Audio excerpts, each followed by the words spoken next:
Şerife'nin örgü dünyasına hoş geldiniz. Bugün örgü bilmeyen acemilerin bile kolayca yapabileceği, eksiltmesi, artırması, kesmesi olmayan, tek parçada biten bir bayan patik modeli anlatmayı düşünüyorum. Şekilde ben size patiğimi göstereyim. Ayağı tam kavrayan bu şekilde.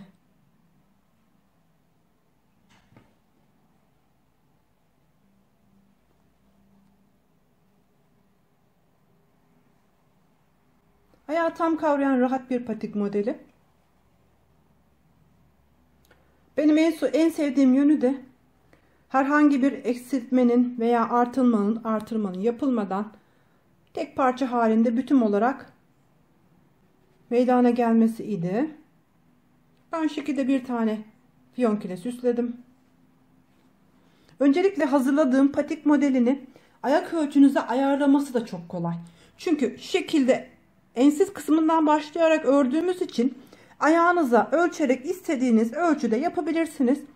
Benim vereceğim ölçüler 39-40 numara için gayet rahat bir şekilde olacaktır. Dediğim gibi şu şekilde, bakın ben size göstereyim. Patiğimizi başlangıç şekli buradan başlanılarak örüldüğü için ördüğünüz yerde şu şekilde bakın ayağınıza ölçerek büyüklüğünün olup olmadığını rahatlıkla ayarlayabilirsiniz. Diğer patiklerde tabandan başlandığı için mutlaka bir sayı gerekiyor ama bu patikte ördüğünüz yerde isterseniz daha küçük çocuklar için, ister 37 numara için rahatlıkla ölçerek ayarlayarak yapabilirsiniz. Şimdi ben size ölçülerini vermek istiyorum patiğimin. Patik modelimizin başlangıç kısmı burası. Öncelikle şekilde göstereyim. 30 ilmekle patiğimizin başlangıcını yapıyoruz. Bu 30 ilmekten sonra başlangıçtaki haroşa kısmı için 7 ilmek kullanıyoruz. Ortadaki burgulu bölüm için 16 ilmek kullanıyoruz. Kalan diğer haroşalı bölüm için de tekrar 7 ilmek kullanıyoruz.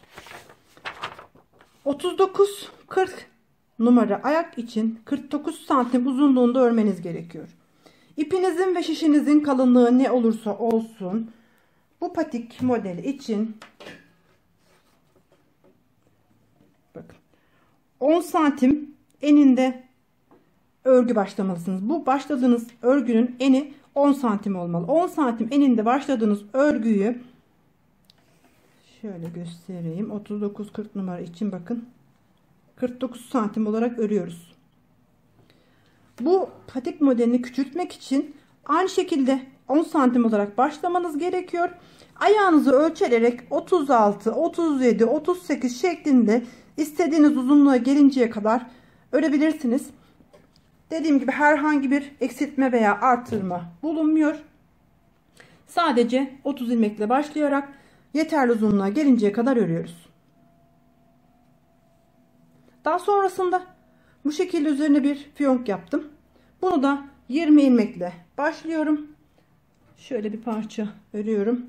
Burayı da 20 ilmekle başlıyorum ve 9 sıra haroşa ördükten sonra keserek bitiriyorum. Şu şekilde ortasından büzerek üzerinin kurdalesini yapıyorum. Şimdi dilerseniz patik modelini nasıl yaptığıma geçelim.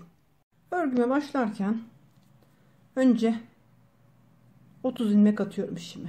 2 3 4 5 6 7 8 9 10 11 12 13 14 15 16 17 18 19 20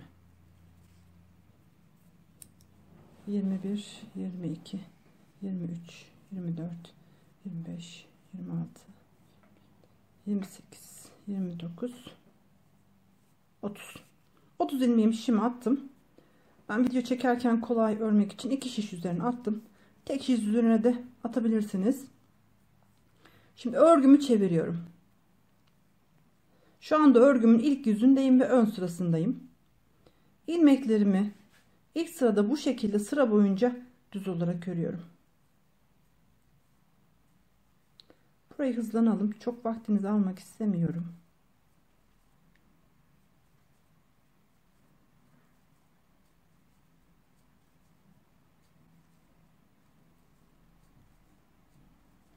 İlk sırayı ön yüzden komple düz örüyorum. Bu modelde ilmek alış şekliniz önemli değil. Önemli olan kenar kısımlarının haroş olarak devam etmesi. Örgümün arka tarafındayım, ikinci sırasındayım. Kenar ilmeğini aldım. Devam ediyorum. 2 3 4 5 6 7 ilmeğimi düz olarak ördüm. Sonraki 16 ilmeğimi ters örüyorum. 2 3 4 5 6 7 8 9 10 11 12 13 14 15 16. Burası burgu devam edecek olan kısım. Arka taraftan ters olarak örüldü.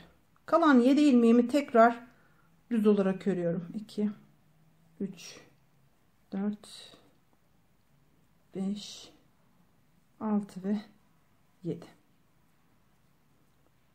Örgümün 2 sırasını tamamladım. Şimdi 3. sırasındayım ve ön yüzdeyim. İlmeklerimi sıra boyunca düz olarak örüyorum.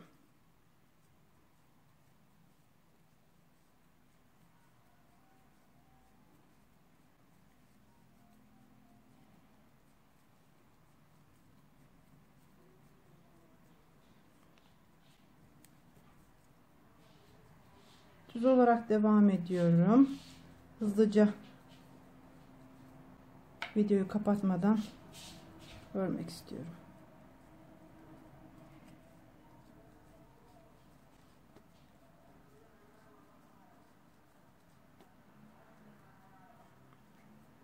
Ön yüzde hem haroşaları hem bu ortadaki modelli bölümü düz olarak örüyoruz. Örgümün 4. sırasındayım, arka taraftayım. Burada sadece ilk başlangıçtaki 7 ilmeği düz örüyoruz. 2 4 5 6 ve 7. Diğer 16 ilmeğimizi ters örüyoruz.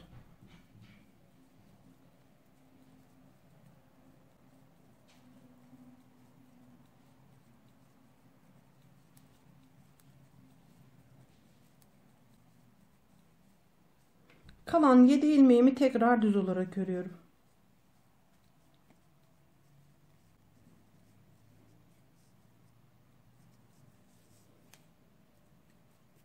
Örgümün ön yüzündeyim. 5. sırasındayım. Ön yüzde dediğim gibi ilmeklerin tamamı düz örülecek.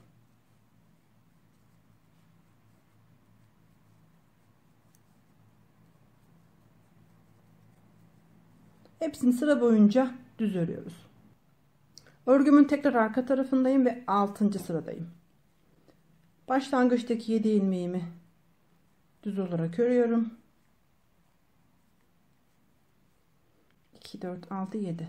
Sonraki 16 ilmeğimi ters örüyorum. Hızlıca geçelim.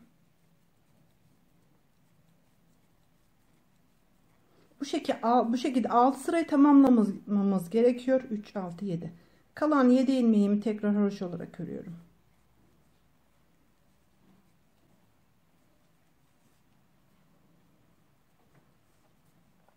Altı ilmeğimizi tamamladık, 6 sıramızı. Şu anda örgümüzün ön yüzündeyiz ve 7. sıradayız. 7. sıraya geldiğimiz zaman önce ilk başlangıçtaki 7 ilmeğimize düz örüyoruz.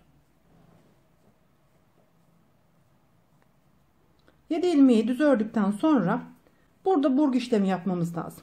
Burada burgu işlemi yapmak için 2 4 4'er ilmekle yapıyoruz. Ortadaki 4 ilmeğimizi örgümüzün başına, sonraki 4 ilmeği de örgümüzün sonuna almamız lazım. Bunun için 2 4, sonraki 5 6 7 ve 8. ilmeklerimi ön taraftan şişime geçiriyorum.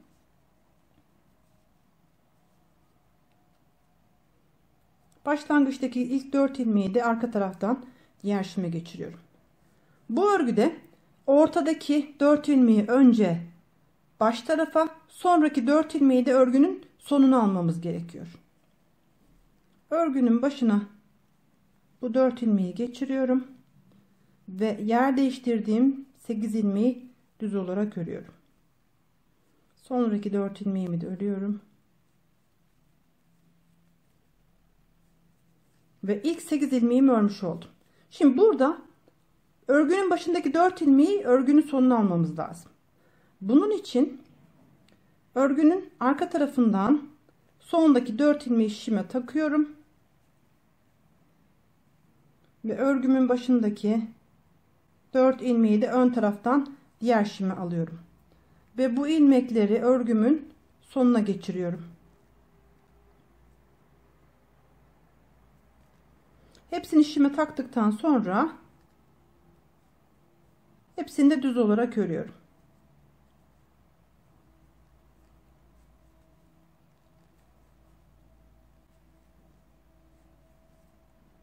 Kalan 7 ilmeğimi tekrar düz örerek modelimi tamamlıyorum. Bakın bu şekilde ortadaki 4 toplamda 8 ilmeği iki kenara doğru açmış oluyoruz. Tekrar örgümün arka tarafındayım.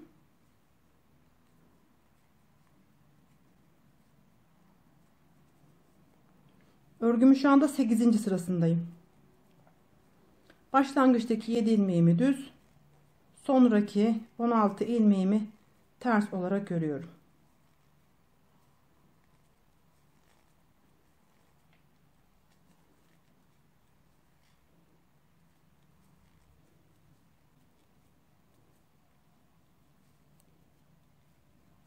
Sondaki 7 ilmeğimi tekrar düze çevirerek örüyorum.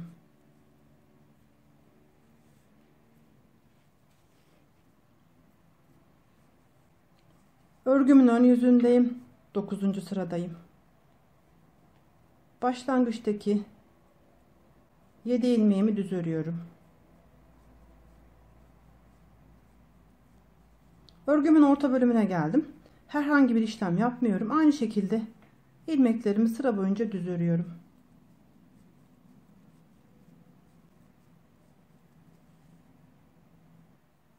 Örgümün 10. sırasındayım. Arka taraftayım.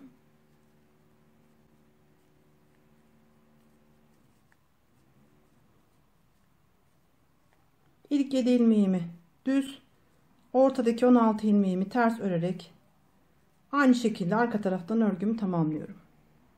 Örgümün ön yüzündeyim. 11. sıradayım. Sıra boyunca ilmeklerimi düz örüyorum.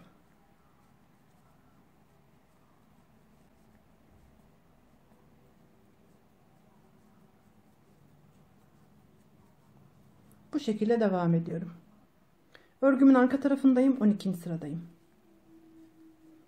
İlk 7 ilmeğimi aynı şekilde düz örüyorum.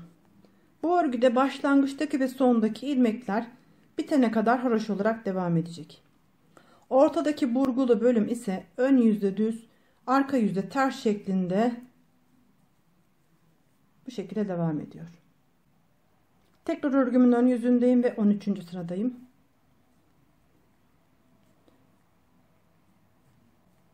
İlmeklerimi sıra boyunca düz örüyorum.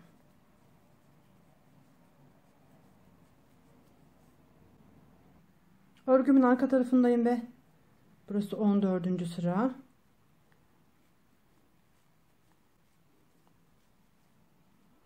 İki, 4, 6, 7 ilmeğimi düz, sonraki 16 ilmeğimi ters şeklinde örgüme devam ediyorum. Örgümün ön yüzündeyim. 15. sıradayım. Şimdi ilk 7. sırada burgumuzu yaptık. Arka taraftan ördük. 8 sıraya tamamlamış olduk. Tekrar 7 sıra, 6 sıra daha örüyoruz ve 7. sıraya geldiğimiz zaman her 7 sırada bir burgu işlemini yapmamız gerekiyor. Burgu işlemini tamamladıktan sonra tekrar 6 sıra örüyoruz. 7. sırada ön yüzde burgu işlemini tamamlıyoruz. Bunu da bir kez daha görelim. İlk 7 ilmeğimi düz ördüm. Şimdi burada ilk 4 ilmeğimi sayıyorum. Sonraki 5, 6, 7, 8 ilmeği, yani sonraki 4 ilmeği ön taraftan şişime takıyorum. Diğer ilmeklerimi arka taraftan takıyorum ve örgümün içerisindeki olan 4 ilmeği örgümün dışına alıyorum. Ve bu ilmekleri, yer değiştirdiğim ilmekleri düz olarak örüyorum.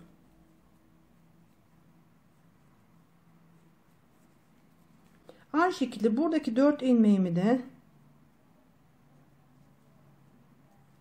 örgümün dışına almak için örgümün ön tarafından şişimi alıyorum ve yer değiştiriyorum.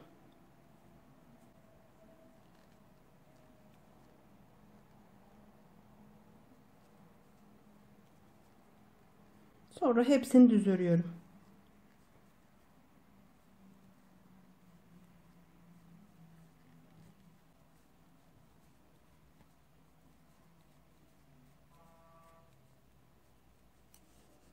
Bu şekilde istediğiniz ölçüye gelinceye kadar örmeye devam ediyoruz.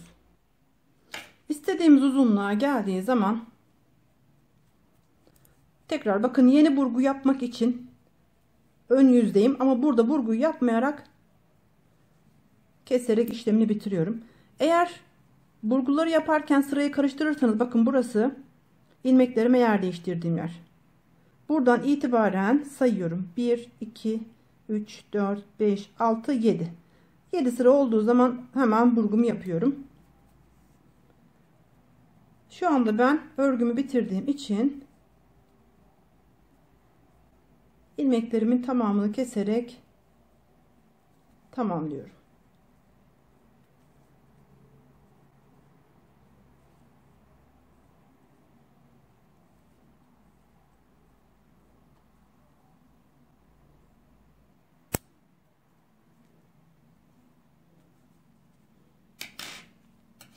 Son kalan ilmeğimin içerisine ipimi geçirerek burayı sağlamlaştırıyorum. Sonrasında keserek örgümü tamamlıyorum. Patiğimizin parçası bitti.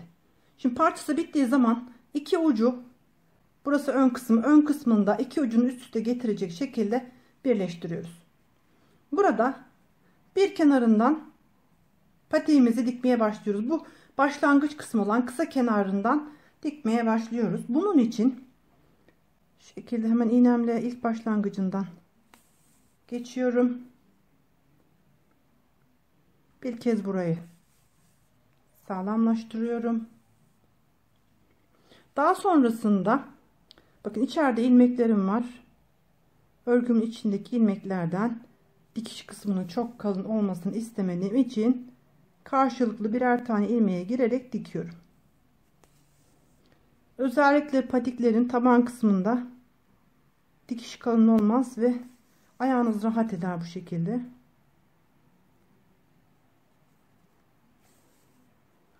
Karşılıklı birer ilmek denk gelecek şekilde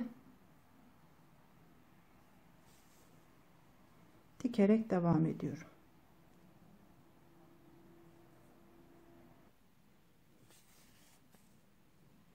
Bu şekilde önce başlangıç kısmını diktim. Sonrasında taban kısmına geçiyorum.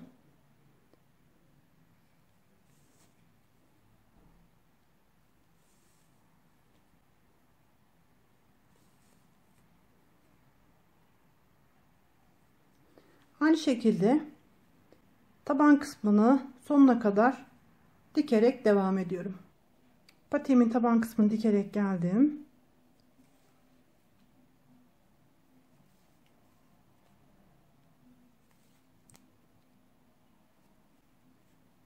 Burada birkaç defa sağlamlaştırıyorum.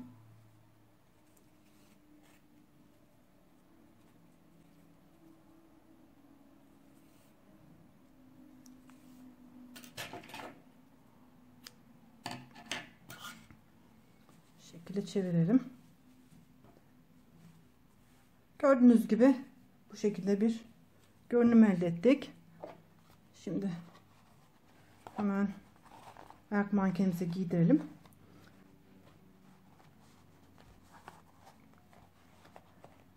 Şimdi bu burun kısmını toparlamak için buraya minik bir dikiş yapıyoruz.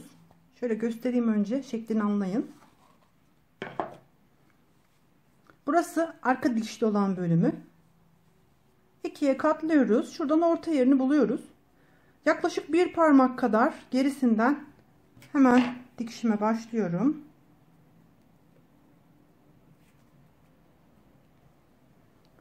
Bu şekilde ortayı buluyorum. Bir parmak kadar geriye geliyorum. Şuradan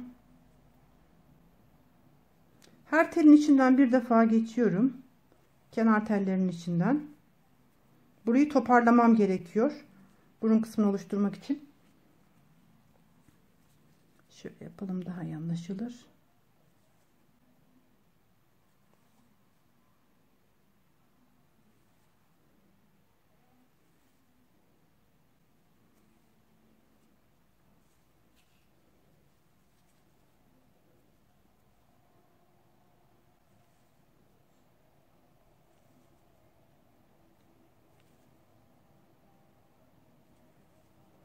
Kenar tek telin içerisinden girerek tel alır gibi dikerek geliyorum. Bu şekilde önce ölçelim. Bakın, başlangıç yerinin tam karşısına geldim. Sonra bunu çekerek toparlıyorum.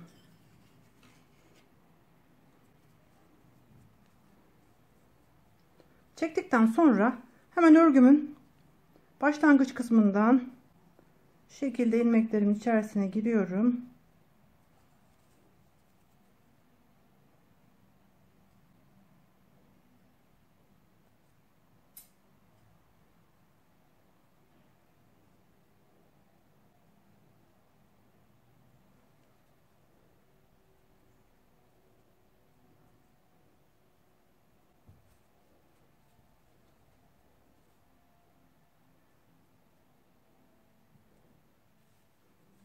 Tekrar geçiyorum.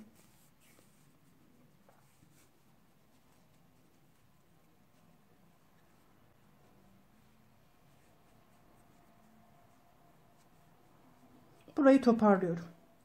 Toparladıktan sonra örgümü ters çeviriyorum.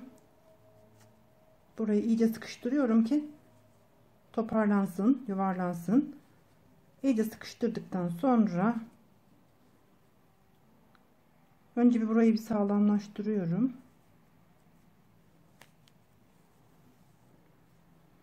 Bir miktar daha, birkaç parmak daha, patiğin ayakta rahat durması için aynı taban kısmında olduğum gibi dikerek devam ediyorum.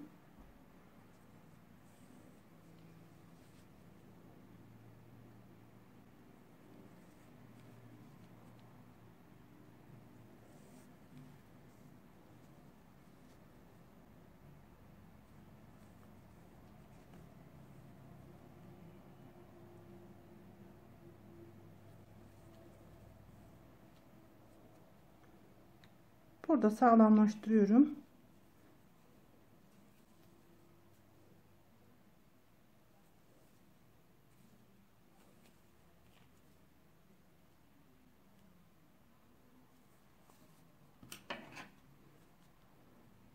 Bitiriyorum. Şimdi bundan sonrasında ben, bakın, patiğimizin burun kısmı tamamlandı. Bundan sonrasında 20 ilmek ile 9 sıra haroşa ördüm ve keserek bitirdim. Şu şekilde örerek devam ettim. Bunu dilediğiniz gibi değiştirebilirsiniz. Hemen fiyongunu dikmek istiyorum üzerine. Bunun da tam orta kısmından şu şekilde geçiyorum.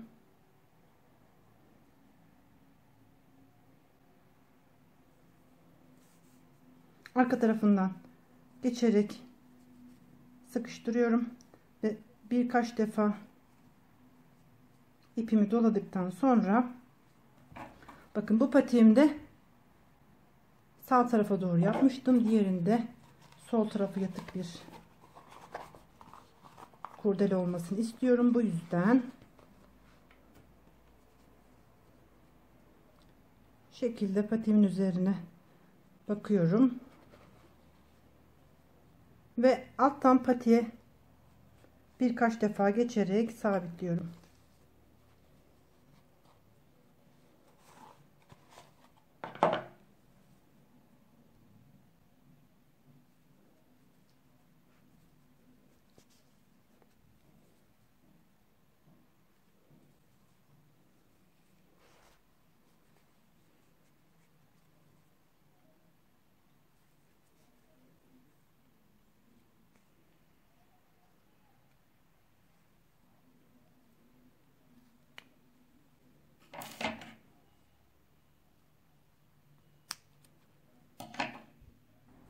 Böylece patiklerimi ben tamamlamış oldum. Şekilde tekrar göstereyim.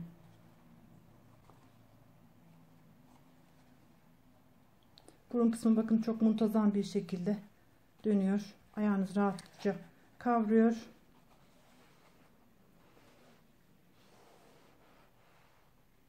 Yapmayı düşünen herkese kolay gelsin.